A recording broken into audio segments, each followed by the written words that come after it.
शुभ प्रभात मित्रों, आप सभी का स्वागत है मेरे यूट्यूब चैनल भूपेंद्र कंडारी में।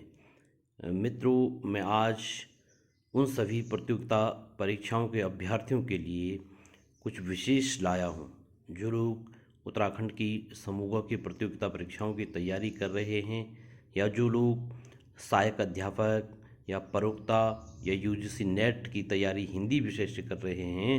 उनके लिए एक छोटा सा जो टॉपिक है वह मैं आपके सामने डिस्कशन करूंगा।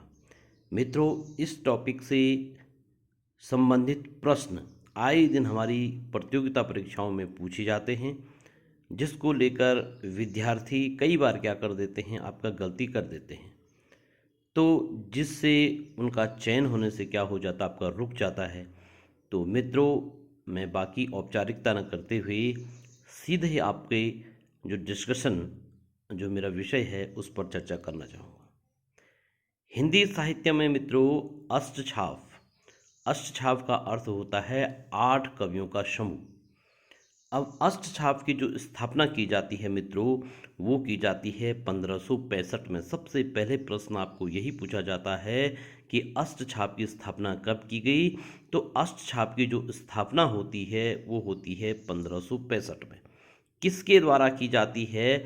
अष्टछाप की जो स्थापना की जाती है वो की जाती है विट्ठलनाथ द्वारा। ठीक है, ये विट्ठलनाथ कौन हैं? ये विट्ठलनाथ जो हैं ये वल्लभाचार्य के क्या हैं, आपके पुत्र हैं।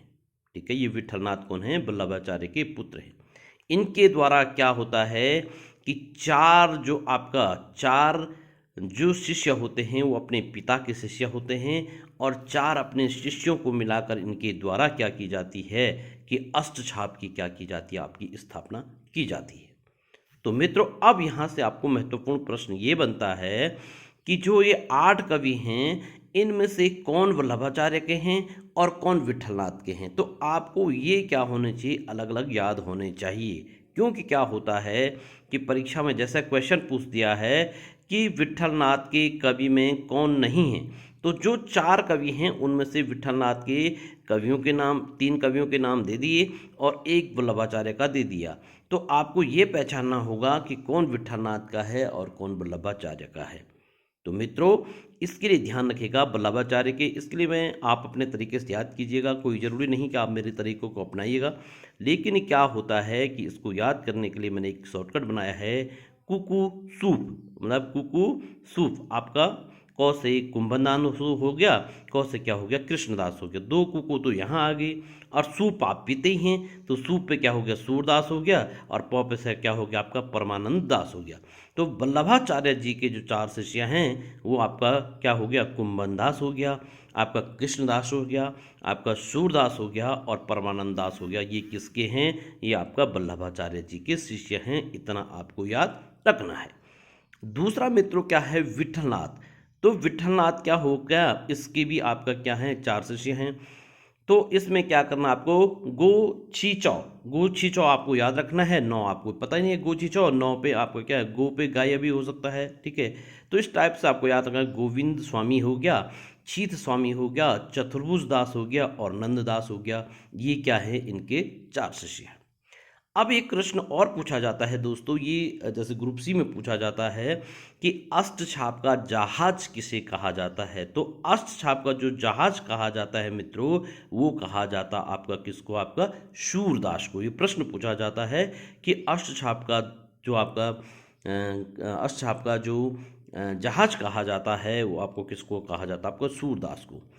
और एक अत्यंत महत्वपूर्ण प्रश्न है मित्रों जो पूछा जाता है, अधिकांशतः ये प्रश्न पूछा जाता है यूजीसी नेट, प्रवक्ता या सहायक अध्यापक में, या आप ग्रुप सी में भी पूछा जाता है अगर पेपर थोड़ा सा लेवल का है। तो क्या पूछा जाता है कि अष्टछाप के किन कवियों में पिता पुत्र संबंध है। क्या है कि अष्टछाप के किन कवियों में क्या है कि आपका पिता पुत्र संबंध है। तो ये आपका क्या है, कुंभन दास और चतुर्भुज दास। जो आपका चतुर्भुज दास के पिता हैं वो क्या है, आपका कुंभन दास है। ये याद आपको फैक्ट याद रखना है कि कुंभन दास और चतुर्भुज दास में क्या है, पिता और पुत्र का क्या है, आपका संबंध है। बहुत ही महत्वपूर्ण प्रश्न है सर, ये बहुत ही महत्वपूर्ण प्रश्न है बच्चों। ये प्रश्न पूछा जाता है खासकर परीक्षाओं में। दूसरा प्रश्न जो फैक्ट वाला मैं आपको बता रहा हूँ, इसको भी आप अपनी अंतर्दृष्टि में रखें कि अष्टछाप का सबसे उम्र में सबसे बड़ा कवि कौन है? आपका कुंभन दास है। और सबसे जो आपका छोटा कवि है वो क्या है? आपका नंददास है। ये आपको याद रखना है। जो कुंभन दास का जन्म होता है वो होता है 1468 में, ध्यान रखिएगा 1468 ईस्वी में। और जो नंददास है उनका जन्म होता है 1553 ईस्वी, 1500 आपका 33 ईस्वी में, 53 नहीं 33 ईस्वी में, ये ध्यान रखना आपको। इसके बाद क्या होता है, ये पंक्ति पूछी जाती है, पुष्टि मार्ग को जहाज जात है, जाके कुछ ले लो, होय सो लेहू। ये पूछा जाता है जब क्या होता है मित्र, कि आपका क्या होता है कि इस लाइन को कौन कहता है? इसको कहता है कि सूरदास की मृत्यु पर विट्ठल दास ने कहा कि ये आपका जब सूरदास जो आपका अष्टछाप का जिन्हें जहाज कहा जाता है, जब उनकी मृत्यु हो जाती है तब विट्ठलनाथ इस लाइन को कहा जाता है, पुष्टि मार्ग को जहाज जात है, जाके कुछ लेहूं, हो सो लेहूं। ये लाइन किसने कही थी? ये लाइन कही थी विट्ठलनाथ ने, जो वल्लभाचार्य जी के पुत्र हैं। तो मित्रों, ये आपको मैंने अष्टछाप के संबंध में कुछ महत्वपूर्ण प्रतियोगिता परीक्षाओं की अंतर्दृष्टि को ध्यान में रखकर बताया। अगर आपको मेरा यह वीडियो पसंद आए तो आप इसको लाइक करें, पसंद करें, और मित्रों इसको अधिकांश तो उन गरीब छात्रों तक पहुंचाने का कष्ट करें जो छात्र कोचिंग लेने में संभव नहीं हैं। दोस्तों, अगर आपका प्रोत्साहन मुझे मिलता रहे तो मैं इस प्रकार के प्रतियोगिता परीक्षाओं से संबंधित समय समय पर आपके बीच में वीडियो बनाता रहूँगा। आप सभी का बहुत बहुत धन्यवाद जिन्होंने भी मेरे इस वीडियो का अवलोकन किया।